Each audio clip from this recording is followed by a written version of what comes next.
2000년대에 벌어지고 있는 이 상승세는 3조 호황 때랑 비교하는 것은 말이 안 될 정도로 탄력이 약한 편이고요. 패닉이 난 걸 사야지 버블이 난 걸 사는 거는 저희 투자 철학하고 맞지 않고 또 여러분들에게도 좋지 않다. 나는 도저히 서울의 집을 못 살 거야 라는 그런 절망감에 젖어 계신 분들한테 다시 한번 말씀드립니다.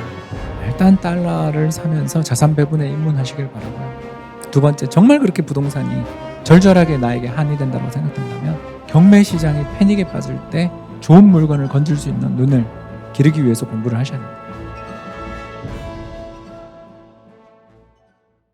네, 또 질문 있으신 분이요? 네, 마이크 좀 이쪽으로. 아까 질문 주신 분이 여기 계셔서. 네, 뒤에서 오고 계십니다. 박사님 안녕하십니까? 저 송도의 바이오 회사에 다니고 있는 30대 직장인입니다. 제가 드리고 싶은 질문 두 가지인데 여기 앉아 계신 다른 분들도 마찬가지겠지만 부동산 관련해서도 좀 궁금하신 것 있을 것 같아요. 예전에 어떤 채널에 나오셨을 때 우리나라 부자에 대해서 말씀하시면서 86, 87, 88 3개년도에 부동산이 있었냐 없었냐로 인해서 진짜 부자가 갈라졌다. 그때 이후로는 사업가가 아닌 이상은 작은 부자가 될 수밖에 없다라는 말씀을 하신 적이 있었는데요. 그때 그리고 최근 한 2, 3년 동안도 부동산이 엄청나게 급상승하면서 많은 사람들이 희비가 많이 갈라졌는데 86년, 7년 이때에 비해서 최근 2, 3년의 상승도 그에 비견할 만한 상승이었는지, 그때 지금 우리가 부동산이 없다면 그때와 마찬가지로 부자와 가난한 사람이 나눌 수 있었는 그런 상승이었는지 궁금하고요. 두 번째 질문은 2002년 전입니다. 2019년도에 신사임당 채널에 나오셔서 30살로 돌아가신다면 달러 사고 경매 공부하시겠다라고 하셔서 그걸 저한테 굉장히 박히는 말씀이었거든요. 제가 그때 딱 31살이었으니까 저한테 하시는 말씀 같아서. 다만 결론적으로는 당시에 제 친구들, 제 동기들이 결혼을 하면서 뭐 공덕이나 옥수 같은데 아파트 영끌해서 샀던 친구들이 결론적으로는 승자가 됐거든요. 그런 상황이 되다 보니까 상대적으로 박탈감이 좀 있는데, 이렇게 상황이 바뀐 상황에서도 그때 19년도에 저한테 조언해 주셨던 것이 지금도 여전히 유효한지, 상황이 바뀌어서 다르게 조언을 해 주실 건지가 좀 궁금합니다. 예, 정말 이런 질문 받으면 가슴이 찡해집니다. 일단 그 첫 번째에 대해서 이야기하자면 또 기회는 온다. 예, 이 말씀을 드릴 수 있는 거고요. 그때는요, 3년 연평균 상승률이 37% 정도 나왔습니다. 예, 복리 37%니까요. 예, 대략 한 배 반 올랐습니다. 150% 정도. 왜냐면 복리잖아요. 그런 시기가 있었습니다. 그래서 그때 서울의 집을 가지고 있는 사람과 그렇지 않은 사람은 하늘과 땅 차이의 격차를 발생할 수밖에 없었고요. 지금도 이번에도 2014년에 대비하면 서울의 평균 아파트 가격이 2배 올랐으니까, 그때 6억, 5억 후반에 있는 게 지금 11억, 12억 하니까 2배 됐습니다만 기간이 훨씬 길죠, 이번이. 그래서 2000년대에 벌어지고 있는 이 상승세는 3조 호황 때랑 비교하는 것은 말이 안 될 정도로 탄력이 약한 편이고요. 또 하나 더 이야기를 하자면, 근데 이게 끝인가? 아니라고 저는 생각하거든요. 예, 많이 오르면 많이 빠집니다. 저는 여러분들한테 이런 이야기를 드릴 수밖에 없는데요. 저도 부동산, 저도 투자를 하면서 다주택자가 잠깐 됐다가 지금은 1주택자인데요. 저는 제 생각대로 합니다. 제 전체 자산에서 부동산 비중이 너무 크다 생각해서 작년에 매도했고요. 지금 1주택자로 잘 살고 있습니다.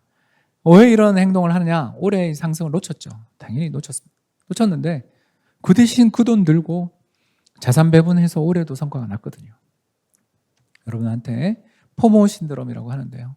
이번이 아니면 절대 이 가격에 살 수 없을 것 같은 그런 고통스러운 마음이 들 때가 지나고 생각하면 투자하기에 가장 안 좋은 때였습니다. 왜? 누구나 모든 그런 생각을 하면서 뛰어들기 때문에 가격이 비정상적으로 움직이기 때문입니다. 3년 혹은 5년 뒤에 그때를 돌이켜보면서 그때 내가 너무 후회를 많이 하고 했었지만 지나고 생각하면 그때 그렇게 자산 배분해서 투자하길 잘했다라는 생각을 저는 하게 될 거라고 생각하고요. 최근에는 그래서 제가 방송을 다니면서 이제는 부동산 사라 소리 안 하잖아요. 예, 작년부터 올해 사이까지만 해도 좀 제발 안 샀으면 제발 좀 사라고. 왜 안 사는데 사세요? 라고까지 하고 다니던 사람이 요새는 이제 저도 잘 모르겠습니다. 이런 이야기를 하고 다니는 게 작년 올해 사이에 너무 심하게 시장이 버블이 왔습니다. 그래서 그 버블 때문에 고통받는 마음들은 아시지만 아까 항상 이야기한 것처럼 패닉이 난 걸 사야지 버블이 난 걸 사는 거는 저희 투자 철학하고 맞지 않고 또 여러분들에게도 좋지 않다. 특히 2년 전 31살이면 지금 33살이신데 투자하실 시간이 20년 남아 계신데 걱정 없습니다. 한 3번 옵니다. 부동산에 투자할 기회만 3번이 오실 겁니다. 걱정하지 마시고요. 두 번째, 30살 때로 돌아간다면 경매 공부하고 자산 배분, 특히 달러 살 거냐라는 질문에 대해서는 여전히 그렇습니다. 왜 그러냐면 특히 선생님이 그 이야기를 들었던 2019년이 경매 시장 들어가기 최적의 타이밍이었어요. 제가 이 말씀을 드립니다. 경매 공부를 그때 바로 시작하셨어야 돼요. 2019년에 무슨 일이 있었냐면 서울에 경매 낙찰가율이라고 들어보셨을 겁니다.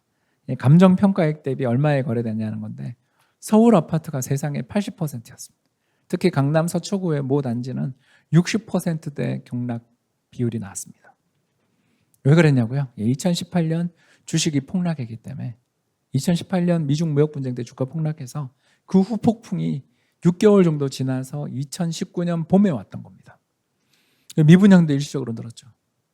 그때 경매를 공부하신 분들은 그 좋은 찬스를 잡으신 분들이 많습니다. 왜 그게 찬스였냐면 낙찰가율이 70% 80%라는 것은 시가 기준 10억짜리 집을 7, 8억 밑에서 샀다는 뜻이죠. 그리고 우리 서울의 아파트 전세 평균은 10억짜리의 기준 6억이죠. 그러니까 1, 2억으로 서울의 10억대 아파트를 살 수 있었던 기회들이 있었습니다. 그리고 또 그때 달러를 샀다면 2019년 선생님하고 우리 신사임당 채널에 나갔던 그때 달러를 샀다면 작년에 환율 1,300원에 환차익을 실현하면서 한국 주식을 살 수 있는 기회가 있었죠. 그래서 이 조언, 나이가 젊고 나는 도저히 서울의 집을 못 살 거야라는 그런 절망감에 젖어 계신 분들한테 다시 한번 말씀드립니다. 일단 달러를 사면서 자산 배분에 입문하시길 바라고요. 두 번째, 정말 그렇게 부동산이 절절하게 나에게 한이 된다고 생각된다면 경매 시장이 패닉에 빠질 때 좋은 물건을 건질 수 있는 눈을 기르기 위해서 공부를 하셔야 된다. 이 말씀을 좀 드리고 싶습니다. 답이 됐는지 모르겠고요. 앞에 계신 분이 아까부터 계속 마이크 달라고